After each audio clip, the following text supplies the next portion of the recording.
and disruption for good. You are fortunate to have an Imam who guides us with foresight. Understand the guidance of the Imam and follow it. I would like to now quote an excerpt from an interview of Maulana Hazar Imam in which he states, "The ethics of Islam bridge the realms of faith and world, what we call deen and dunya. Accordingly, my institutional responsibilities for interpreting the faith are accompanied by strong engagement in issues relating to the quality of life, not only for the Smiley community, but also for those with whom they share their lives, locally, nationally, and internationally." End of quote.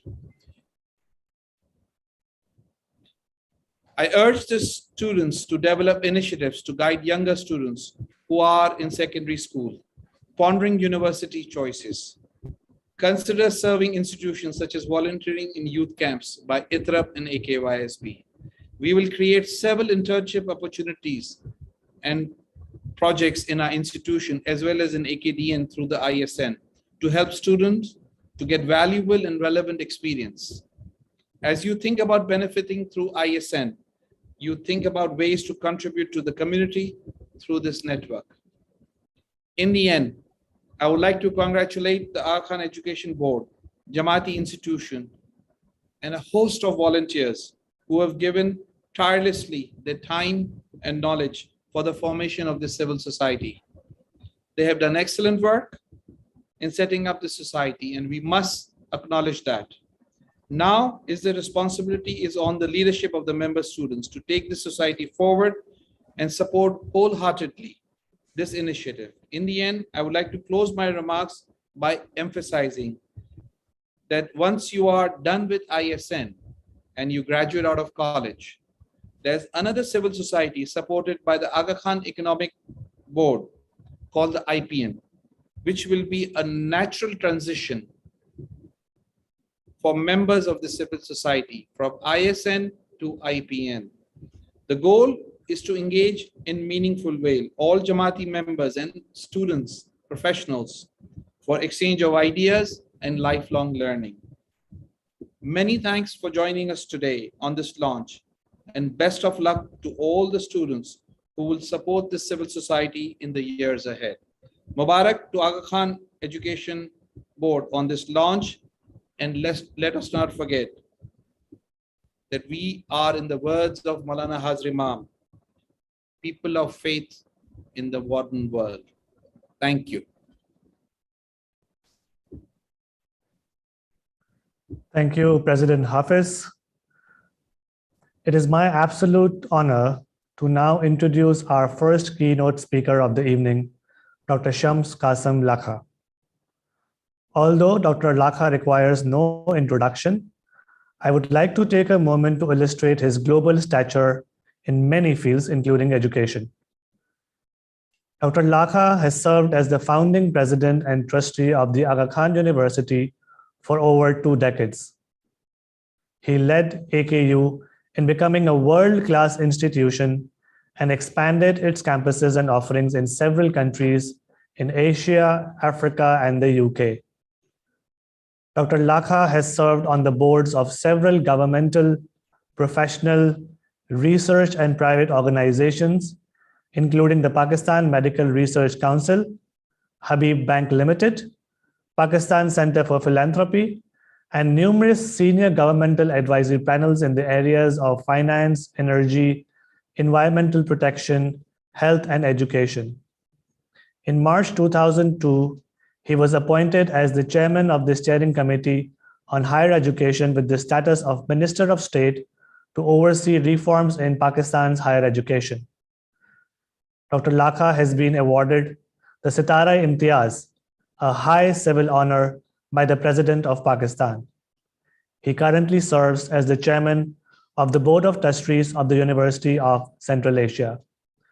I would request Dr. Lakha to please share his presentation.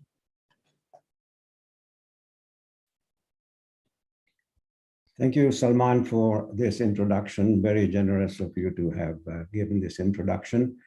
I I'm just going to share my screen. Can you see my screen? It's appearing. Yes, we can. Good, good. Well, President Hafiz Sherali, National Council, Chairperson Zara Ladani, and members of the Aga Khan Education Board, fellow speaker Dr. Al-Noor Bhimani, and the participants in this seminar. I'm most happy to be able to join, to be able to address you today on a topic which is very important for our future. And before I do that, I just want to compliment the Aga Khan Education Board and the National Council for taking this remarkable initiative.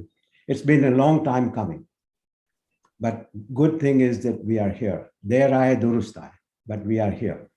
And it is one of the most important initiatives that students can take part in and take it forward so that as you grow into your professional lives, you are ready to take on the challenges that will be in front of you, as explained by President Sherali.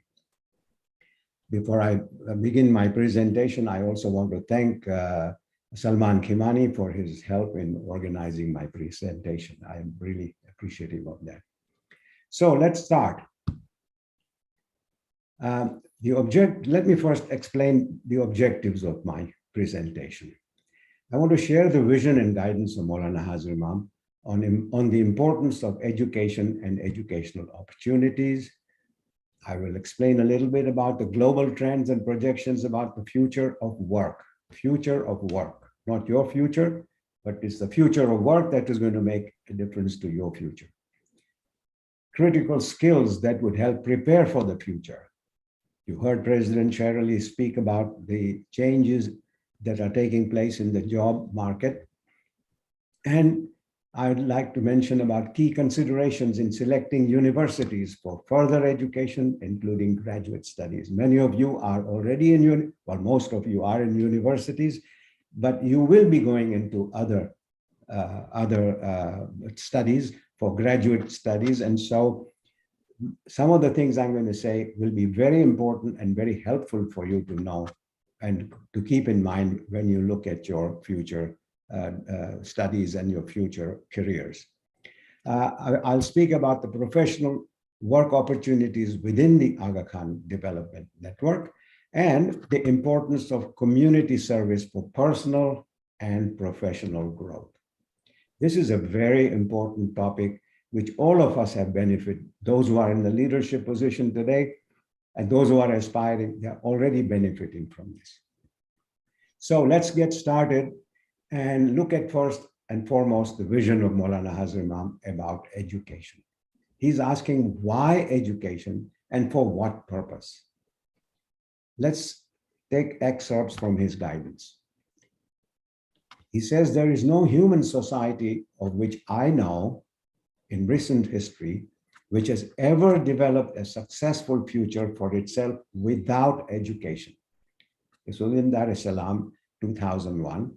But it says, I know of no society in history which has ever developed successful future for itself without education. You can't do anything more important than this. This is a very, very important statement. Then he goes on to say, on another occasion, which is in Karachi, by the way, Islam tells us to educate ourselves in order better to understand Allah's creation. That is to have a wider understanding of the meaning of faith. And it is important that my spiritual children who have invested so much effort and time in obtaining good education should understand that the purpose of education is not only worldly life. It is also better to understand spiritual life. Please never forget these words.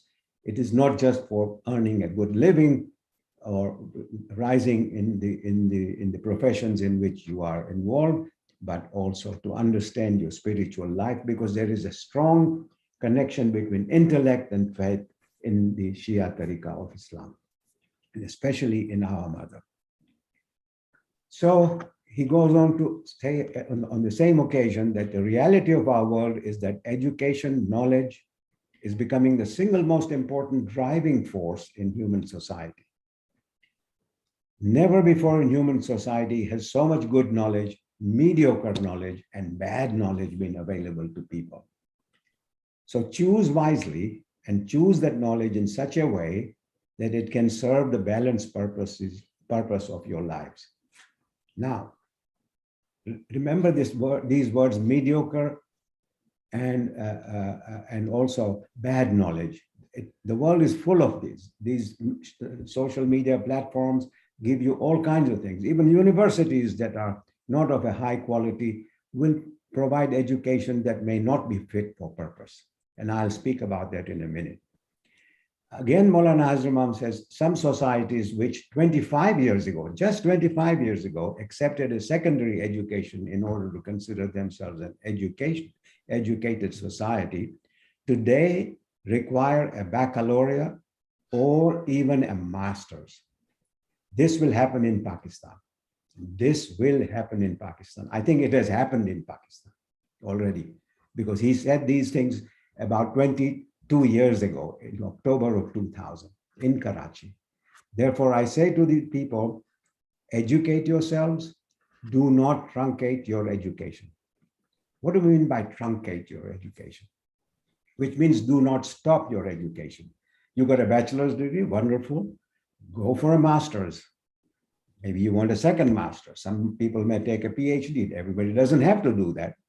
But don't stop your education, because education is a lifelong learning process. You've all heard his pronouncements before. So let me give you a very important example that I was party to hearing, as together with thousands of others who were donors, volunteers, and staff of AKU in Karachi in 1994. At that point, Maulana Hazrat Imam was invited to address the gathering, and he said, many people have asked me why I established AKU. He went on to explain, I asked myself, what will bring back the glory that once belonged to the Ummah? After much thought, he said, I came to the conclusion that no amount of riches or military might will bring back that glory to Islam. It is only through the development of human resources that the men and women of the Ummah will be able to once again achieve that glory. And that is why I established AKU. AKU wasn't some idea to glorify the Imamate. He said, I'm interested in the glory of the Ummah coming back, and only thing that will bring it back are the men and women if they're properly educated. So I don't think there is much more I can say about the importance of education. We've heard it from the Imam himself. Now, let's look at some global trends and projections about the future of work. Sorry. Oh, God. Has my screen disappeared? No, it's still there. Still there? Well, it has disappeared for me. Give me a minute. Yeah. You want to unshare and share again? Yeah. No, now it's back. It was my second screen. So following the COVID-19 pandemic, not all work or studies require physical presence at work or universities. And we know that people living in Pakistan can work for companies abroad, and many are indeed working as freelancers or even as a full-time paid jobs of foreign companies. The secret of success for all those who engage in such activities is more focus on skills and efficient work habits. You cannot have lackadaisical timekeeping or lazy approach to work when you're working with people through many time zones in different countries, in different work habits. You have to adapt yourself. This is very important. And there is now a wide range of opportunities if you have the right set of education, skills, and experience. But you need those three items: education, skills, and experience. And you need language proficiency, especially in English or any other foreign languages. And these proficiencies are not just how to read and write. You must be able to explain, you must be able to understand, you must be able to articulate your ideas and your writings, and sometimes they have to be at an academic level in order to succeed. So language skills, and Hazrat Imam has continuously emphasized the importance of the English language. You must learn that. This is very important to become proficient across borders. So let's look at some more trends about the future. So how do we make choices to prepare for the future? The future is always uncertain and mostly unknown. If somebody tells me that I know the future, then he's a Najumi. And Najumis are not rich people. If they knew how to predict the future, they would themselves become very rich and very, very powerful. But the reality is the future is almost always unknown. We can't predict the future, but we can prepare for it. You don't know when the flood will come, but you better prepare for the flood or the earthquake or any kind of disaster. So millions of jobs that exist today, as you heard President Saab say, were unknown just 7 to 10 years ago. And let me give you some examples. The first and the bulky mobile phone was invented just 25 years ago. Just 25 years ago, we didn't know what a cell phone was. Smartphones were invented about 15 years ago. There was no iPhone as we know it now. Just 15 years ago. Millions depend now on the smartphone, whether it's Galaxies, Samsung, Google, iPhone, whichever. They depend on the smartphone for their livelihood. And how do they do that? They depend on it by creating software, hardware for these phones, and by buying and selling online with the help of these smartphones or even your laptops. And imagine that life without internet, which was invented only 53 years ago and mainstreamed about 25 years ago. Soon after many of you were born, then internet was born, or soon before the internet was born. So it is very new, but can you do without the internet? Of course not. Have you become totally reliant? Of course, yes. Wars are fought with the help of the internet. Messages are sent, goods are transported. Digital learning is taking place. So cloud computing mainstream only 15 years ago. And the Bitcoin was invented just 13 years ago, and many millions of people are now using it or making their living out of the Bitcoin. And metaverse, which is now coming up, is considered by many as the next phase of the internet. We don't know what this will bring and what new opportunities this will bring. This is the reason I want to point out the possibilities of opportunities. So think about inventions that will shape our lives in the next 5 to 10 years, along with traditional jobs. We don't forget about traditional jobs. They will be important. There will be many new careers that don't exist today. So don't tell me what should I study. Please guide me. I cannot predict what the job market will be like when you graduate, even 3 or 4 years from now, or you do your master's in 5, 6 years from now. I don't know what jobs will be available to you. But what we can do is we cannot prepare for an uncertain future. We must train our minds so we are ready for the current and future job opportunities by developing what? How do we do this? By developing critical thinking and analytical skills, deductive and communication skills. What's deductive skills? Deductive skills are the ability to decide between one and the other through analysis, whether it's mathematical deduction or it is logical deduction, and then communications, which is in writing, but also verbal. If you are very good at writing things and cannot speak properly and cannot convey your ideas through a presentation to your bosses or to your colleagues, you're not as effective as you should be. Both skills are important. Deductive and within communications, written and verbal. And then, excuse me, they will These skills will, no matter which field you enter, these skills will help you become lifelong learners to keep pace with the rapid change. They will remain with you throughout your lives and be your most important tools. These skills, please, this is a slide that I want you to remember very much, because this is what's going to be the future of your success. As we cannot prepare for the future, once again, we need to develop these skills while at school and university. It's not just finishing at university, it's going even beyond that. But the foundation of these skills is laid in schools and in universities. Those who have been to good schools, you know what happens. For example, the Aga Khan University Education Board, those schools that are already offering this board are already doing that, because they have to train the students to become skilled analytical skills, with their analytical skills and critical thinking skills, deductive skills, communication skills, which is why the students who are at AKU EV schools, they have done very well in university education. This year alone, I was told 11, 12 young people have got into the Aga Khan school, medical school as well. This is quite remarkable, quite remarkable. And I can tell you that at the University of Central Asia, we get any number of Ismaili applications from Pakistan, particularly from the north, because the studies that the University of Central Asia is offering are very relevant to those societies in Gilgit-Baltistan, in Chitral, and elsewhere.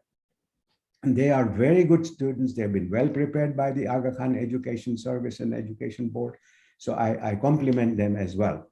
And I wanted to then mention that in key skills that we talk about university students to develop, let me give you another interesting example.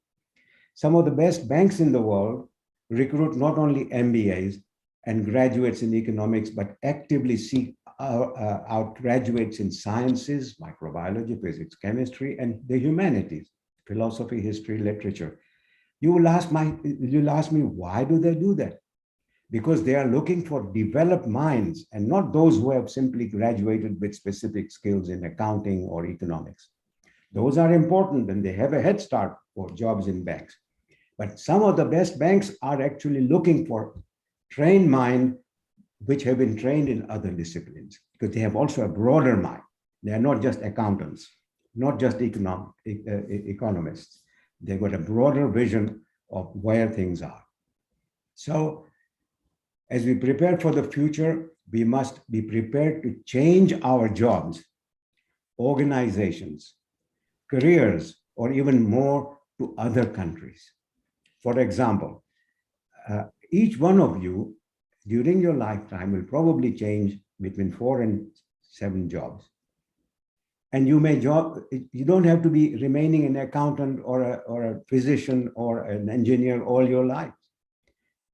You know, in your lifetime, people will change their fields and careers 1 or more times. Just because one has studied economics doesn't mean that you can't move to software engineering or management. If that is the need of the future, as I told you, we don't know what the future need is. So keep your mind open. As we prepare for an uncertain future, we must also understand that the service industry will continue to grow faster and require more workers than the manufacturing industry, for example. Lifelong learning will be the key. You've heard Azriman's Farmans before, on lifelong learning will be the key to the future. What you learn at university, by the way, this is an important point for those of you who are at universities, it has a half-life of 5 to 10 years. In other words, whatever you learn now in 5 to 10 years, half of it will be obsolete. And why? Because we find there is new knowledge coming up, new research is coming up, new fields are opening up. So your knowledge that you learned in college 4 years ago, it doesn't matter. Half of it will be obsolete. So you have to continuously learn new knowledge and upgrade your skills. It is not what you studied. Now, I want to make a very important statement that key considerations for selecting universities, including for graduate studies, because some of you, if not many of you, maybe most of you will do graduate studies. I want you to think about graduate studies, whether after your undergraduate studies, give a break or maybe continue to go for graduate studies. Don't stop at the bachelor's degree, please. This is my one important message to you. But if I go for my next university, or even if my brother or sister is joining a university, what should they do? How should they select the university? So my statement will come to you as a big surprise. It is not what you studied, but where you studied that makes all the difference. Now you will laugh at that statement. Let me give you an example. Where you studied gives you a brand. Somebody went to AKU. Oh, he went to AKU. It is what employers and others first look at in your CV. Unless you are an entry-level job, they don't even want to ask you about your grade. Did you have a 3.4 GPA or 3.9 or 4.0? They don't want to know about that. They want to know what? They want to know, where did you study? Which university? Your previous employers, what did you do there? And the background of your family or domicile. Are you coming from Pakistan? Are you coming from Sindh? Are you coming from Punjab?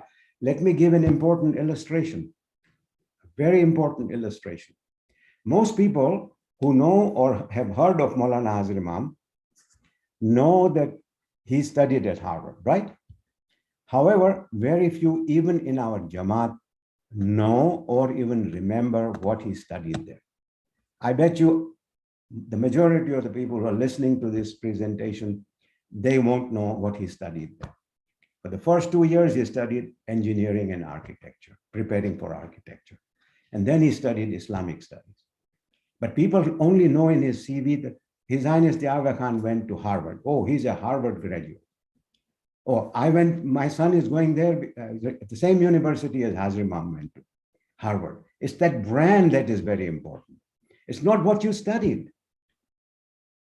Now, when we select the universities, of course, physical attendance is the most desirable, but not everybody can attend the best of universities and may not be able to find admission in the best of universities. And not all universities in Pakistan or even abroad are necessarily of high quality. So if for any reason or circumstance you are unable to enroll at a high quality university, you can supplement this by enrolling in online courses. You know about this, from the best universities across the globe, and the cost is not very much. It's nominal or reasonable, and maybe sometimes no cost. So do this. This is important because in your resume, you should have, I studied engineering at Peshawar University, but I also took courses at MIT. And these were the outcomes of my courses. That's an important point in your resume. Now, in conclusion, you must aim to go for the best university you can get into. Not just anything that is available nearby or which is in proximity. Try your best. Not everybody can do that, and nobody expects that. And maybe you can't even afford some of the best universities. So prepare your grades so you are able to get scholarships from those universities, whether it's LUMS or AKU or some of the best universities in the world. Don't settle for mediocrity. Name branding is real, and your brand will be determined by where you got your degree, not what degree you received or the grades you got in your exams. This may sound very unusual to you, but I want you to know this is a very, very important point that is worth keeping in mind. Now, if you cannot go to the best university at the undergraduate level, then aim to go to the best at the graduate level. Prepare your grades in the undergraduate so you can go to the graduate. And what should I study to make a success of my career?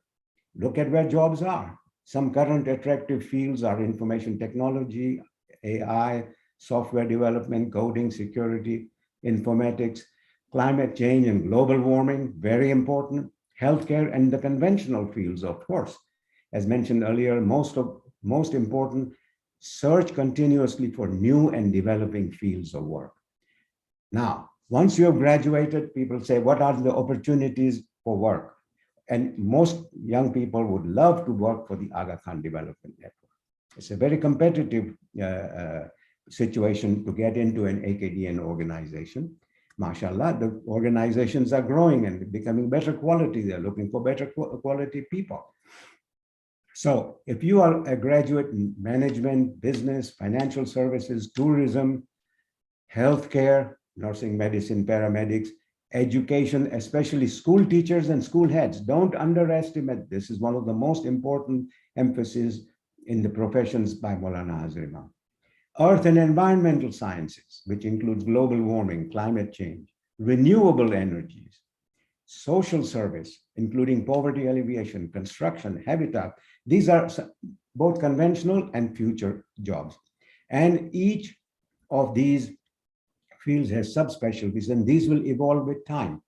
Now, finally, I want to say importance of community service for personal and professional development. We all aspire to serve in our community. We owe it. I have often said that service is the rent that we pay for the space we occupy on earth. Let me repeat, service, whether it's to our Jamaat, our country, wherever it is, to civil society, we are to look at service as a rent we pay for the space we occupy on Allah's earth. It's very important to serve. And community service is critical also for development of all kinds of skills which universities do not necessarily teach. Let me tell you that when I graduated from university and I went to work, I found that in 6 months I learned more at my work than even in my graduate school. And that is the experience of most people who come out of universities. So university graduation degree is a license to apply for a good job. It's not going to teach you everything. So what is it that you need to make a success in the future? These community services provide the experience of collaborative working, consultation and dealing with people who may not be all in your rank. They may be your peers, they may be your seniors, they may be subordinates, they may agree with you, they may not agree with you. How do you make compromises? How do you do collective thinking? Also those who are in different fields than your own. You may be an engineer, but you have to work with a lawyer who is a qualified lawyer or a scientist. And community service inculcates a dignity of labor. In many parts of the world, including our own country, we don't value the dignity of labor. Oh, ye to kaam karne wala hai, wo jharu dene wala hai. No, every person who works anywhere must be given a respect and dignity, personal respect and dignity of the contribution he or she is making to the society. And nothing is below my dignity. And all work has value and must be valued. Community service inculcates humility. Very important trait, very important part of the ethics of Islam. Humility, concerns for others, and encourages us to take the perspective of the collective good, not just the personal good, but the collective good as guided by the ethics of Islam. So this is my presentation. Thank you so much for listening to this. And I'm sure if there is time, we will take some questions later on. But thank you so much once again for your attention. Ya Ali Madan.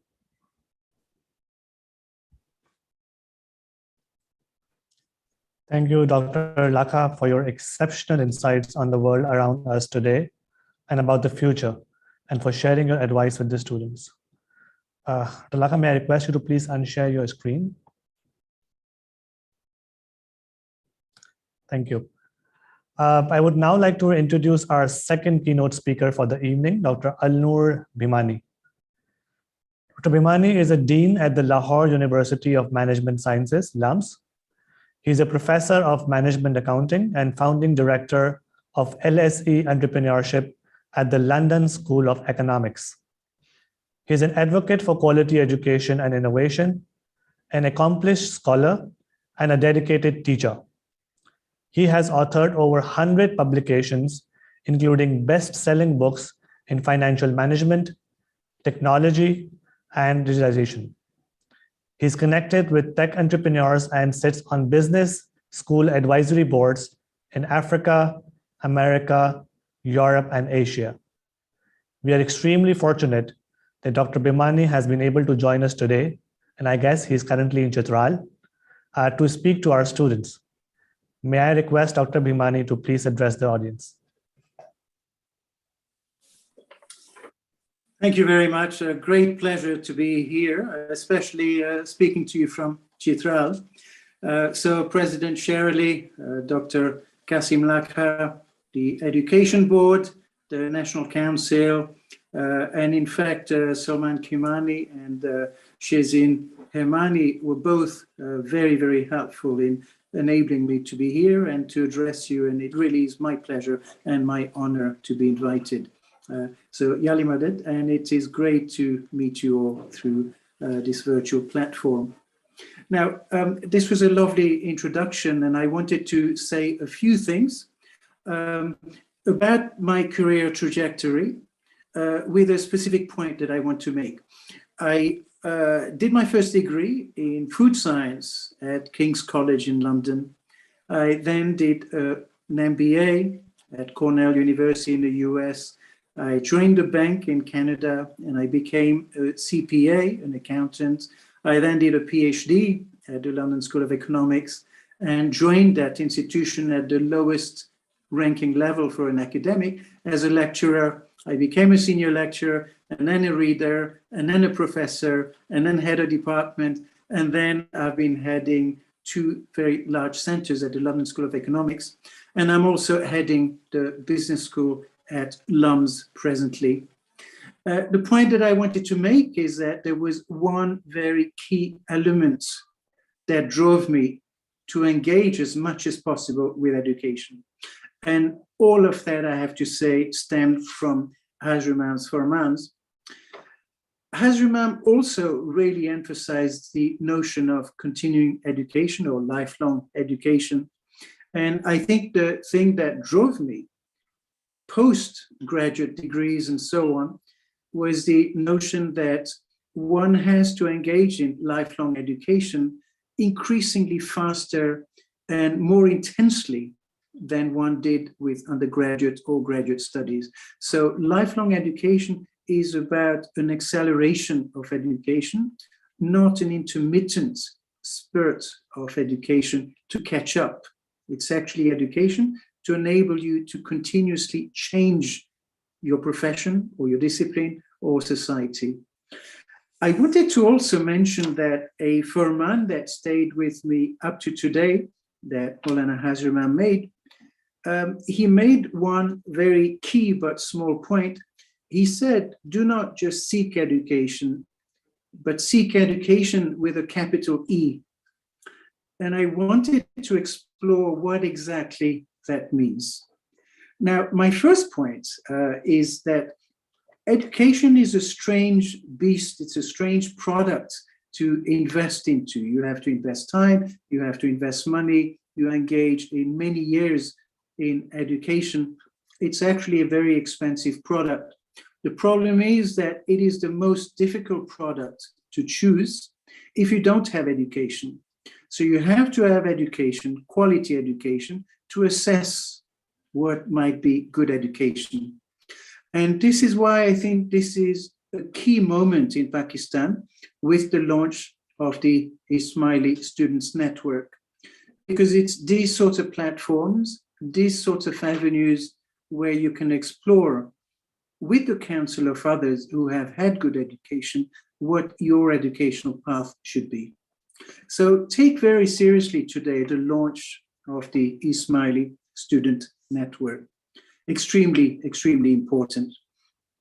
It's possible that an individual who does not understand education may take the wrong course, or you may end up in the wrong university, or if you go to the right university and you take the right course, you may have the wrong mindsets about how you engage with your course and that university. So these are some of the things that I want to talk about. Now, in terms of choosing the right university, Dr. Kasam Lakha has mentioned that it is absolutely essential for you to understand the reputation of the university. You cannot just go to any university. And this brings to mind the idea to seek education with a capital E. Now, if I take a step back, what one could look at is to explore some global trends, some global changes that are going to impact your choice of university. Today in the world, there are approximately 7.9 billion people. In about 8 years' time, there will be 8.5 billion people. And in about 25 years' time, there'll be about 10 billion people. That is a very, very, very fast rate of growth of the global population. But the interesting thing and the important thing is that 97% of that growth will come from developing countries like Pakistan, which has the 6th highest population in the world. Today, Pakistan has a population of approximately 225 million. In 8 years, it'll be approximately 260 million. In about 25 years, it'll be 330 million. And that's going to increase to over 400 million by the end of the century. That is an incredibly fast pace of growth. But the thing to understand also about Pakistan is that the median age is only 23 years old. In the world, the median age is 40 years old. This means that Pakistan has a very, very young population. And any country with a young population has two possible trajectories, two possible directions. Either it'll go up and it'll rise very, very quickly, or it'll go down and it'll fall very, very quickly. If people cannot access good education, if they cannot find good jobs, if they cannot make a living, then you find that that begins to decrease the momentum that society has, and it'll start to see a major downfall. This is what has to be averted in Pakistan. So if you look at universities in Pakistan, the Higher Education Commission has only accredited approximately 215 of those universities.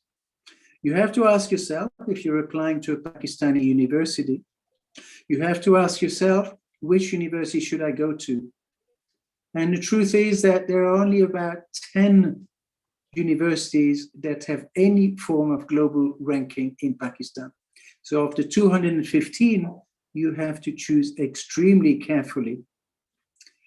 Now, I mentioned the statistics in terms of the population in Pakistan. In Pakistan, approximately 66%, 2/3 of the population are under the age of 30. There are individuals of that population, there are individuals who will be seeking good university education.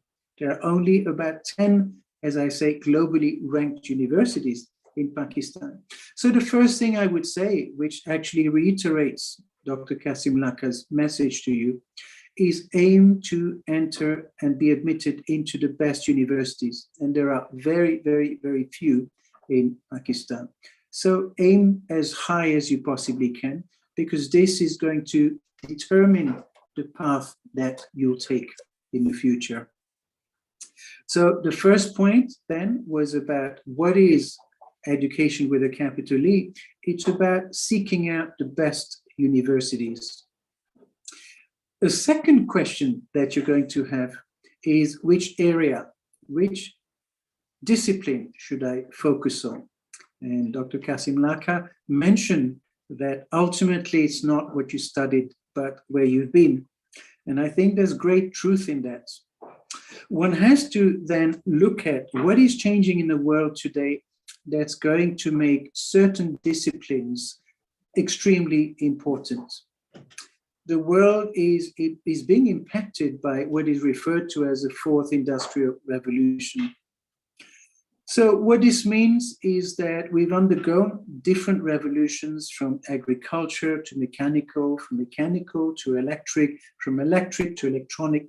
And now we are entering a very different world where the physical and the digital and the biological are becoming coupled. They're becoming intertwined. Reality is no longer what it is or what it has been in the past. So it's a very different realm of work, a different realm of experiences that we're entering. So you need to ask yourself, what area should I focus on at university? The first thing to note is that university education is not about knowledge. Knowledge, as was rightly pointed out, has a very short half-life. Knowledge dissipates very, very quickly. But university is really about engaging with knowledge in order to learn the skills to develop solutions in the face of complexity. So if I repeat that, when you're faced with very complex situations, it is your education that will allow you to find solutions. It's not going to be the knowledge that you learned at university. That was just a training of the mind. So the first thing is choose disciplines that are going to train your mind to find solutions. Choose disciplines that will train your mind to articulate complex phenomena. Choose disciplines that will force you to engage with communicating effectively. Choose disciplines that will teach you both how to grapple with the actual element of knowledge that you're looking at, but also developing empathy for some of the wider, broader issues that you're going to face in life. As Dr. Kasam Lakha mentioned, your career is going to take a lot of turnings. You may change your career 4, 5, 6, 7 times, perhaps more in the next 40 or 50 years. That is very, very important. So knowledge is not what is going to drive you to success. It's going to be the engagement with the education that you're going to be faced with when you go to university. So what sort of fields are emerging? And there are the usual ones that are typically mentioned. Technology is changing, healthcare is changing, finance, organizations, business is changing. There are other areas, of course. There's tourism, there's mental health, there's government, there's law, there's regulation, there's governance. There are all sorts of areas that are very, very quickly changing. I think what you need to look at is perhaps you want to engage in specific technical aspects of new technologies, and that's very well and good. You might want to learn a little bit about the internet in the next generation of what it will mean for individuals. You may want to understand blockchain and cryptocurrencies like Bitcoin that was mentioned. You may want to try and understand how a world that is dwelling in the Internet of Things will change people's lives. It'll change activities. It'll change supply chains. It'll change products entirely. You may look at things like 3D printing. That is a very different realm in which manufacturing will operate. There are then new technologies, and those new technologies, including the metaverse, which was mentioned, all of these new technologies offer possibilities for the technically minded. But what I would say to you is that look also at industries. If you don't want to be a technical engineering science-based person, look at the industries that science and technology will change and how they're going to change those industries. So from healthcare to education, to tourism and heritage management, to business, and many, many others. Try and be ahead of the curve in terms of understanding how technology is going to change people's lives and those professions. And that means that pretty much everything is open. The statistics was mentioned by President Saib about the number of jobs that are going to alter. Some consultants suggest that in the next 20 years, we're going to see 800 million people being displaced from their jobs. That is a huge number. But displacement won't happen for those who can think ahead about change. So use your education to understand the possibilities that you're going to see in terms of change. So I've talked about two things which I think relate to education with a capital E. The first one was which university. The second one was which discipline or which course. The third element, which is very important, I think, is how you engage with education when you're receiving that education. So what is the right mindset to have? And the first thing that I would say there is, when you go to university or when you're in a place of learning, don't just look at yourself and the books and the professor. Look at how other people from different areas, different perspectives, from different countries, from different trainings, engage with that knowledge. Learn from others. Look at how you can understand different points of view when people engage with the same sets of facts, with the same situations that are exposed to them. That is a huge source of learning. Trying to understand alternatives to dealing with potential situations that you're going to be affected with in your workplace. So extremely important. When you're at university, also look at courses outside your area of interest, your area of specialization. Extremely, extremely important. When you're at university, don't do the sorts of things that you've always done before. Look for new experiences. Engage with life in ways that you had not imagined were possible simply by looking at other options. Join societies, look at different sports, go on field trips, learn from others about things that they've done which you've never in fact thought about. One very important thing, especially in Pakistan, that you will encounter is that you can go with the flow.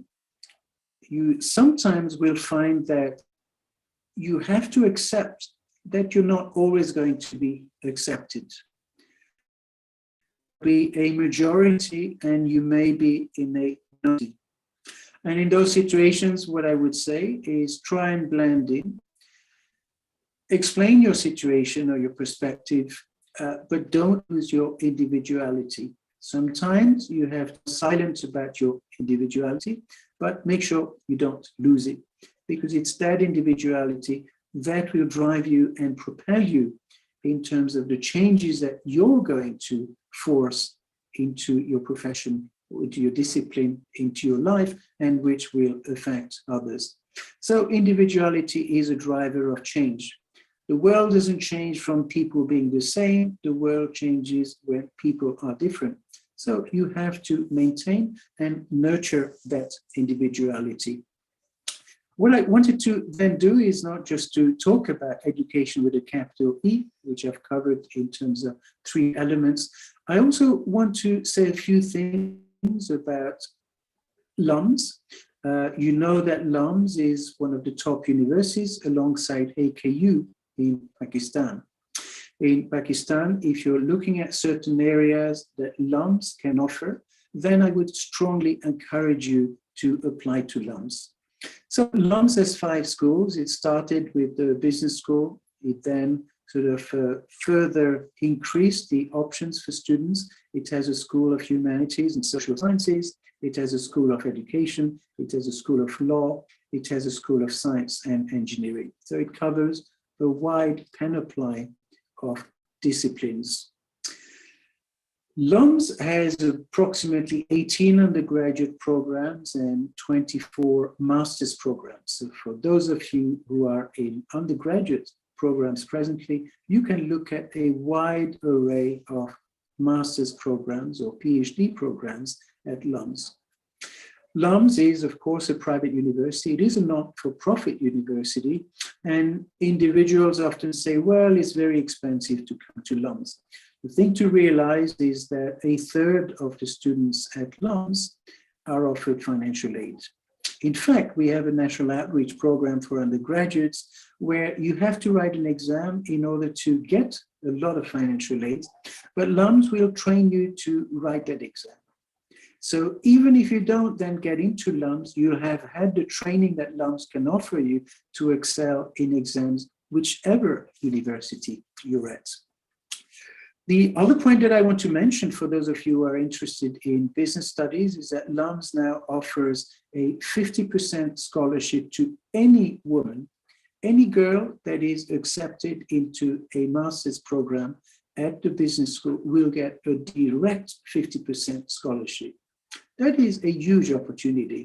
It's a scheme that has just started. I would encourage any girl to apply to LUMS if you're thinking of graduate studies in business. And in fact, we have 50% and 75% scholarships, in fact, for everyone. But if you're a woman, LUMS is attempting as much as it can at its business school to have as many women as we possibly can go through our programs. In some of our programs today, for instance, we have a Master's of Science degree in Health Management and Innovation. We have about 2/3 females, and that changes the conversation. It provides role models in terms of the students who are at LUMS, who are females, who never would have had a chance if it wasn't for that scholarship. So keep all of that in mind. What I want to say to you very quickly is that, as you know, I'm partly at the London School of Economics and partly at LUMS, depending on the time of the year. But I do recollect a lovely story of my not having heard very much about LUMS a few years ago. And I saw a Pakistani student at the London School of Economics, and I said to him, what are you doing here? And he told me he's doing a master's degree in accounting and finance, and he comes from Pakistan. And I asked him, because I was invited to visit LUMS, I said, have you heard of LUMS? And he said to me, of course I've heard of LUMS. He said, many of my friends, we applied to LUMS, and they ended up going to LUMS, and I came to the London School of Economics. So I congratulated the students, and I said, well, very well done for being the only one who got into London School of Economics. And he said to me, no, the problem was that I didn't manage to get admission to LUMS, which is why I'm at the LSE. So LUMS has a certain stature in Pakistan, and feel free to contact me or contact the Education Board if you feel that you need help to get into LUMS, or indeed if you're struggling with choices or you're looking at other universities that you're pondering going to. I wanted to just leave you with one last thought, which is it actually reflects what Dr. Kasam Lakha has said earlier on, and what I certainly believe in. And this is that, in a sense, after you've forgotten everything that you've learned at school and at university, what is left is education. Your education is what is left. So this is what you need to seek. You need to pursue education with a capital E. Thank you very much, and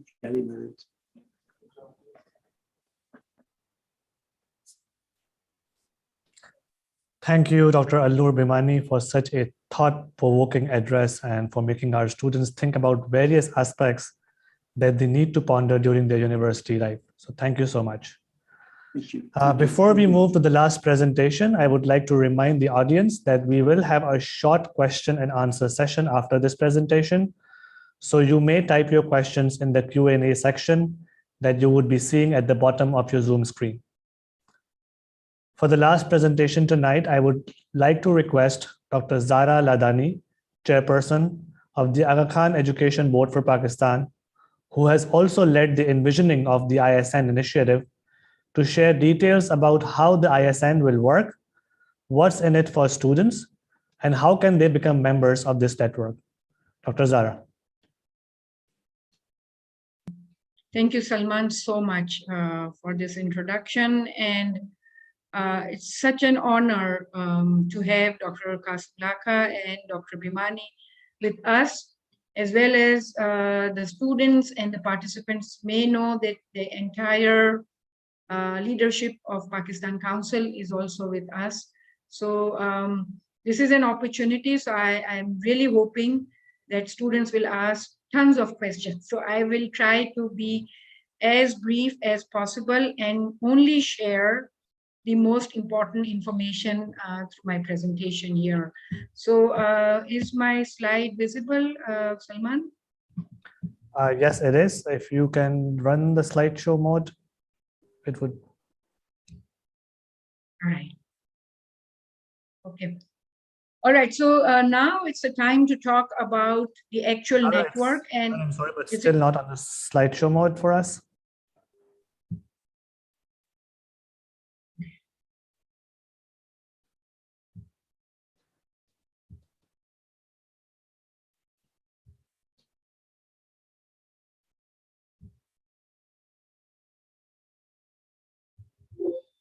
How is it now? No, I think you will have to run the slideshow mode first and then share your screen.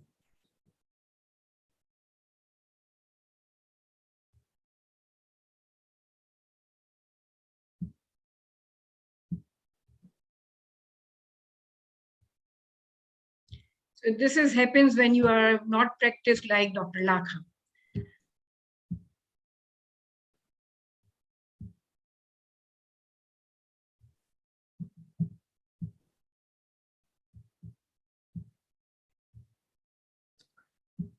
So while Dr. Zara is sharing her screen, those people who have joined us on YouTube, you may share your questions in the comment section of the YouTube channel. So how about now, Salman? You'll have to now share your screen. Your screen is not shared yet.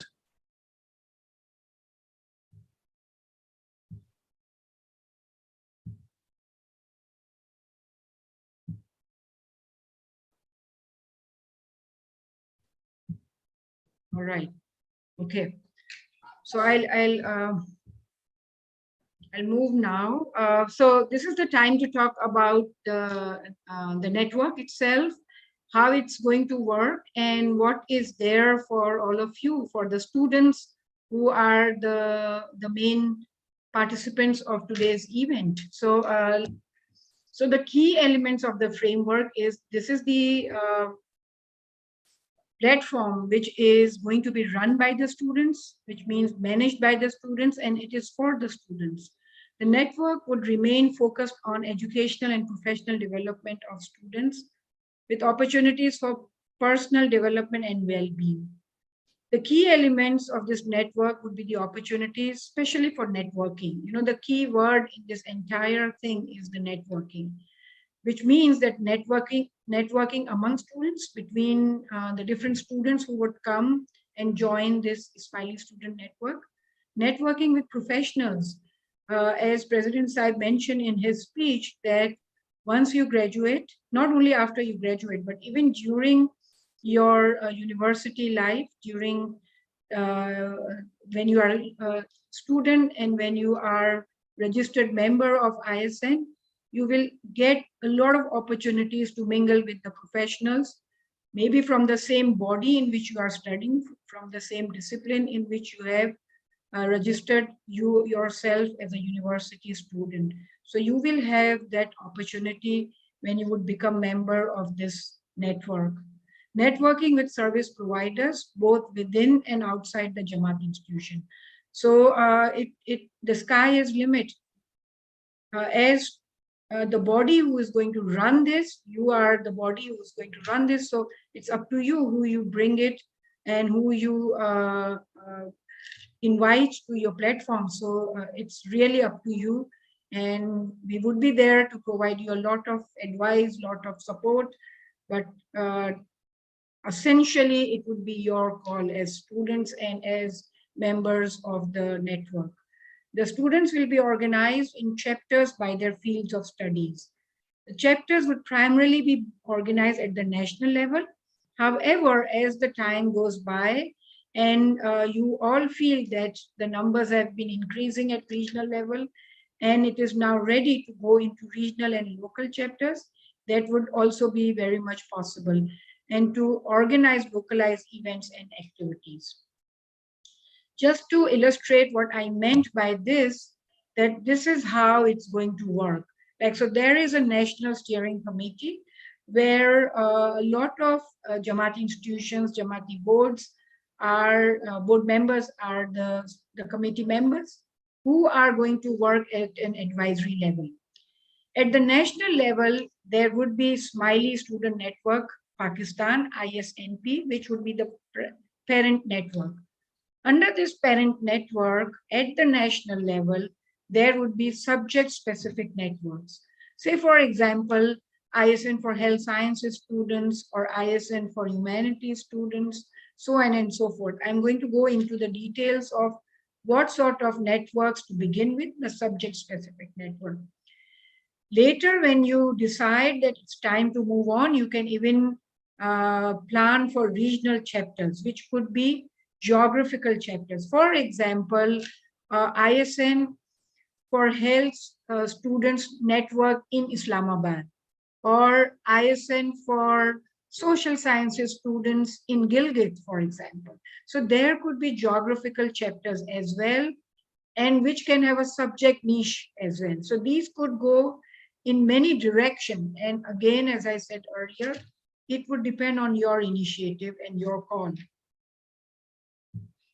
So we are going to begin with the formation of 5 national chapters.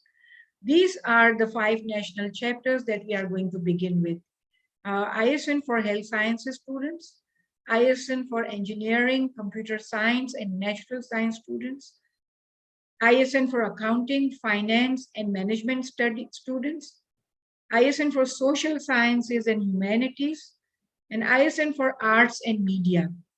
Now, you would know that these are the areas, or these are the chapters where most of the disciplines can come under. Say, for example, if you are a medical student, or if you are a student of allied health professions, or if you are a dental school student, or if you are a nursing student, all of you will fit under ISN for Health Sciences student. Similarly, if you are into LUMS or studying management, or if you are at IBA studying management or finance or accounting, or you are studying any other program which has accounting, finance, and management student, then you would fall under this chapter. So these are the 5 initial chapters, and by and large, this covers almost all the disciplines which are offered in Pakistan. And based on your interest, the members' interest, the chapters may be formed at national level for subfields. Say, for example, I'll just take example of ISN for Health Sciences student. It's easier for me to relate to that example. But it's true for all other examples, all other chapters as well. Say, for example, the medical students grew a large number in that chapter, and they feel that they want to create their own chapter. That is very much possible, but again, that will depend on the size and the number of registered students. Now, don't be nervous, because all this information we have listed in the bylaws, which the members will receive, which the leadership of the ISN will receive, the bylaws, the copy of bylaws, which is a draft. And if you would like to bring any changes in that draft, you would be most welcome to do so. And regional or local chapter of any national chapter may also be formed. So this is the executive committee. Again, this will all be students. This will be your committee. You would lead it, you would run it, and you would run as you would like, but of course with our advice. So ISN Pakistan leadership will be appointed as per the bylaws. There will be a president, a vice president, and portfolio members. And when I say portfolio members, this is what a membership would look like ISNP membership. Like, this person would be responsible to ensure that registration is open, it's on a rolling basis, you get numbers increased, and if there are not good numbers in any chapter, you may activate it in some ways to invite applicants. So this person would be responsible to ensure the registrations for ISNP. There would be a member for communication, for events, for student life. Like, for example, there may be a lot of needs that a student body identify while being part of this ISNP. So this portfolio member will work towards that need which has been identified by the registered members. Community engagement, like we are hoping that we are going to offer internships, and we are also hoping that there would be opportunities to give back, as Dr. Lakha mentioned, that it's so important to remain engaged with the community, to give back and to return what you are learning to the community. So we would look into providing the opportunities for your engagement within the community. and this member will be responsible for that. Sorry, the student life is twice, but this is one member only. Each chapter will also have its own management committee. So this is how an executive committee would look like of ISNP.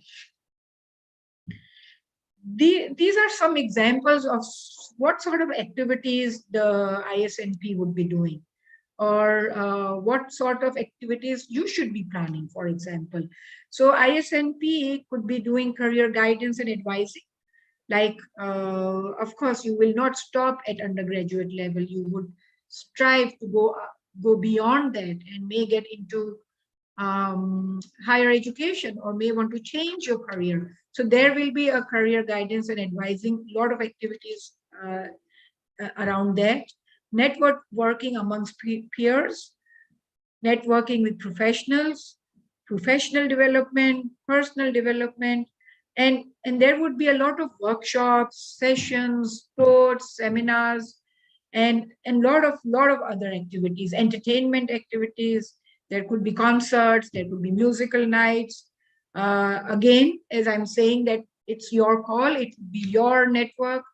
It would be as good as you would like this to be. So I would say take it and make it useful for yourselves. Come forward, take it, register yourselves, and take it forward. The other important thing to note here is that at council level, we have a youth coordination forum, which is also known as YCF. And in YCF, there are 3 institutions that work for now, but there are other organizations as well. So the 3 institutions are ITHRAP, YSB, and Education Board. Along with these 3 institutions, there are a lot of times when Health Board comes in, there are times when EPB comes in. So this will be connected very closely with YCF as well. So what I'm trying to say is that whatever activities YCF is going to plan and bring it for the Jamaati students or Jamaati youth, ISNP members will automatically be invited in that. You would get the opportunity to participate in all the activities which YCF is going to plan for Jamaati youth.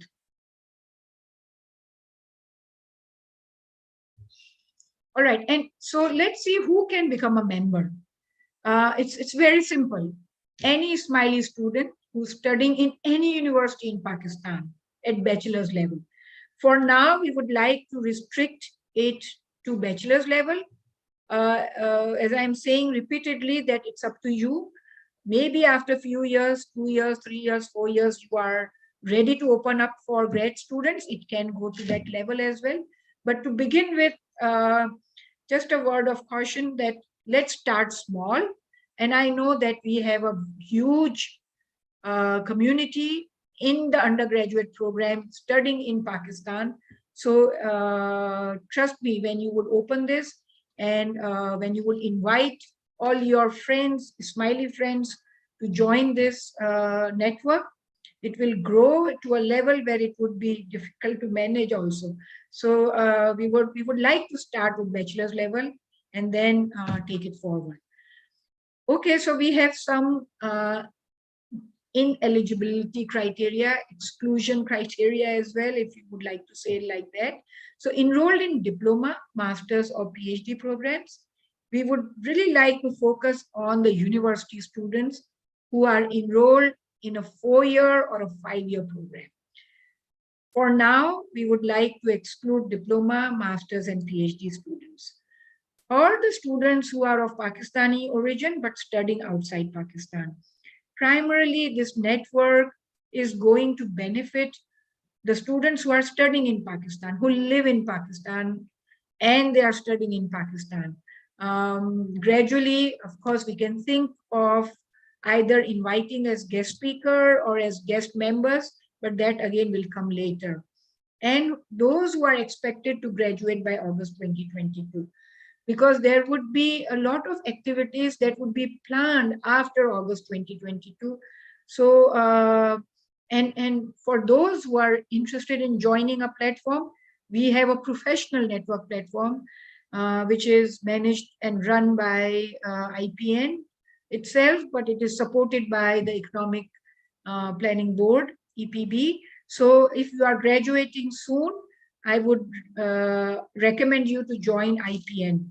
And this will be only for the students who are either in whatever year, first year, second year, third year, but not the final year. All right, and how to become a member? It's a very, very simple procedure. We understand that as a student, you have a lot on your plate, you have to study, and you have to fill out a lot of forms a lot of times and too many assignments. So we have tried to make a very simplified form. And we also know that most of you, all of you are tech savvy. So this is available online. Right after this meeting, this launch, that will come alive, and you can go to the .smiley/Pakistan, upload, and you go here and you register yourself by just filling out this simple 2-page form. Upload an evidence of enrollment in a university. You can either upload a student ID or your previous mark sheet, like a university mark sheet, and not your school mark sheet. You will receive a confirmation of membership after appropriate verification. Our steering committee, who is already active, they will be reviewing your membership form just to ensure that you are filling the eligibility criteria. Each member will become a member of one of the 5 national chapters. Remember, in my earlier slides, I talked about the 5 national chapters. So you can become member of only one chapter at this point in time. The membership will only be valid until the completion of your undergrad or bachelor study. Once you complete your study, you would be invited to join IPN. So this is a list, the timeline of the upcoming events. So membership begins today, tonight. Networking events will start from May onward, May to July. Selection of executive committee will be in July 2022. We are hoping to have fair election, not rigged, and to select the executive committee for ISNP, orientation of executive committee, and ISNP chapter activities begin from September onwards. So if you have any question, I would request all of you, all of the students on with us today, please note down this email address. This is an email ID specially created for ISN for all of you to contact us if you have any question, any concern, any comment.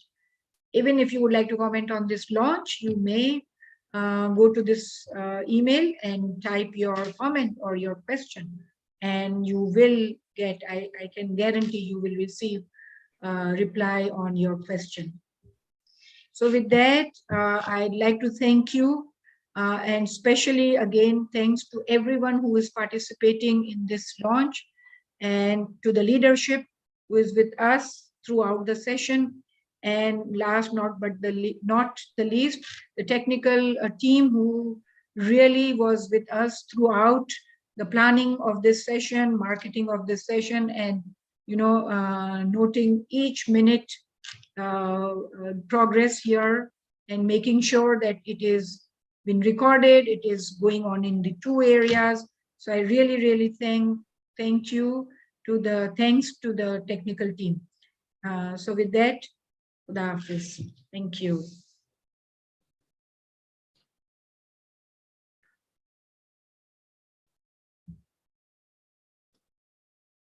Thank you, Dr. Zara, for sharing the details on ISN.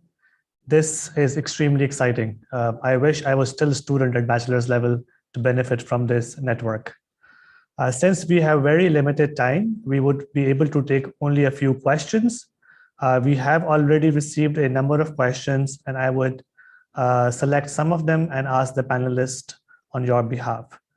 Dr. Lakha, the first question I would direct to you, which a student has asked, and it's a very pertinent question. in relation to your presentation. The question is that many technology giants like Google are looking for labor or for workers who do not have degrees.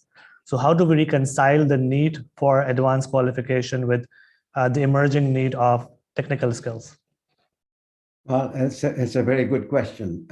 Bill Gates never finished his degrees, and I think Mark Zuckerberg is a question mark as well. So those are exceptional people who had an idea which made it happen.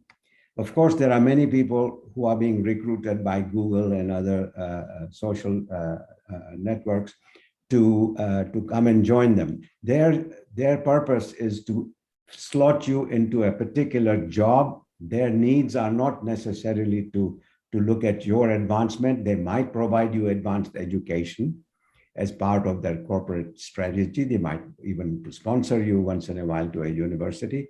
But if you enter at the entry level and you have no college degree, you will become, maybe you have some knowledge about coding or data input, and they will put you in there. The question is, what kind of job? Google will give you a job for sweeping the floors also, without a graduate degree, without a school certificate. That doesn't mean much. If you had a university degree from a good university, Google will give you significantly more advantage in the placement, Google or anyone else for that matter. So I don't rule out somebody not going to university and joining an institution. But tell me, how many Pakistanis do you know that are working for Google without a degree?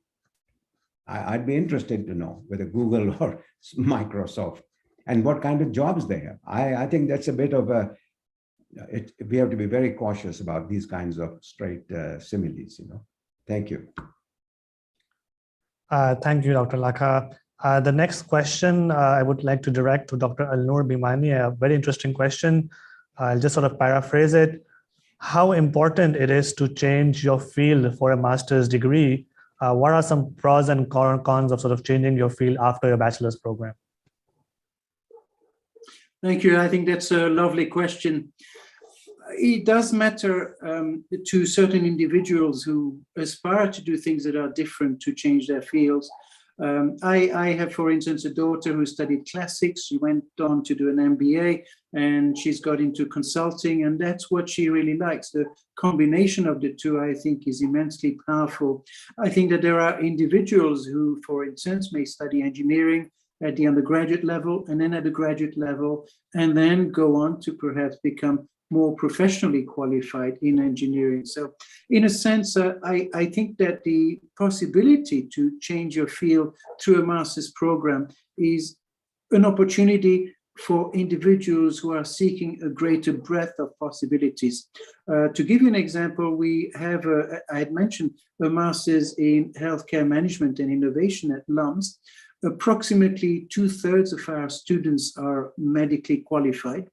And there are individuals who are interested in to get into administration, to get into perhaps startups that deal with medical instruments and perhaps medical advances. So I think a second degree, a master's degree that is in a different domain, allows you to engage with your primary degree and your primary knowledge base in a more versatile manner. And so I think that opportunity should be taken by those who aspire to perhaps deviate from what they had started to do initially. Thank you. Thank you, Dr. Bhimani. The next question is more specific, so I will request Dr. Zara Ladani to respond to it. I think the question is, how is the Smiley student network and the Smiley professional network related, and how would they interact? Sure. So you see, a Smiley professional network is in a lot of countries, and it's run by various professionals. For example, there is a chapter of architects, chapter on engineering, chapter on our chartered accountant. We also have a health professionals network. So all these professional networks are run and made by the people who are in the field, who are working as professionals in the field. So once you are a student, you will become part of the student network. And as soon as you graduate, you get into a professional life. The professional network opens up for you, and you can choose to be a part of any of the network. And you get a lot of opportunities there. You get to meet fellow professionals. You get to, so in these IPN meetings, they usually do a lot of workshops, a lot of just simple get-together, entertainments, and all those things. So this is how it's connected. And so it's one step beyond the student life. When you become professional, you join the professional network. Great. Thank you very much. Dr. Bhimani, next question, maybe you would be in a better position to answer. There are, as you probably are aware, there are many students from the Jamaat who are residing in northern areas, in GB and Chitral. And of course, while we have seen a significant rise in the quality of education there are still challenges. How do these students prepare to be able to access various universities, but also scholarships such as NOP or the IBS Talent Hunt program, etc.? I think the answer is actually very, very simple. Aim high and apply for as much as you possibly can at a variety of top universities, certainly including LUMS. So LUMS is actually struggling to raise awareness of the financial aid that it can offer. And this, I mean, we often have, for instance, faculty who will visit remote areas, including, of course, the northern areas, and partly I'm here to try and, in a sense, increase that awareness and, of course, look at the beauty of Chitral. But I think the lack of awareness is one issue. Just search out, dig out, use the Ismaili student network, talk to the education board, find out what the possibilities are, and go ahead and apply. Unless you apply, then you're not going to get there. And I had mentioned the point that in terms of the NOP program, which is an immensely successful program, the attempt is to widen the number of individuals who can benefit from that program. And so unless we get the applications, we can't do that. If we get the applications, then we look at a candidate and we will train the candidates to get through our admissions exams in order to basically benefit from the NOP. So, all I would say is use the education board, use the Smiley student network, talk to academics, talk to myself if you like, and try and understand what it is that is on offer, and then we'll understand the pathways to access those forms of financial aid and assistance, such as the NOP. Thank you. Excellent. Thank you very much. Since we have run over time, we will now conclude our session for tonight. I would like to thank the Jamaati leadership, the eminent speakers, students, parents, and volunteers who have joined us today. Thank you so much for joining us today. And we look forward to you joining ISN, but also supporting the ISN initiatives. We encourage you to send your questions or comments on our email.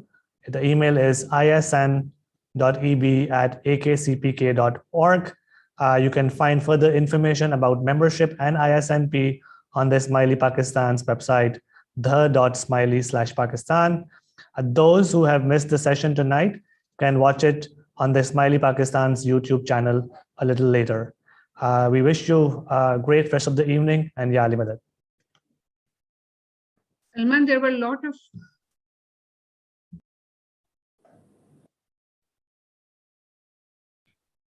Salman, can we put on the registration form now? Because there were a lot of questions about that. Sure, the registration form is already live. We have in fact started receiving a number of registration forms already.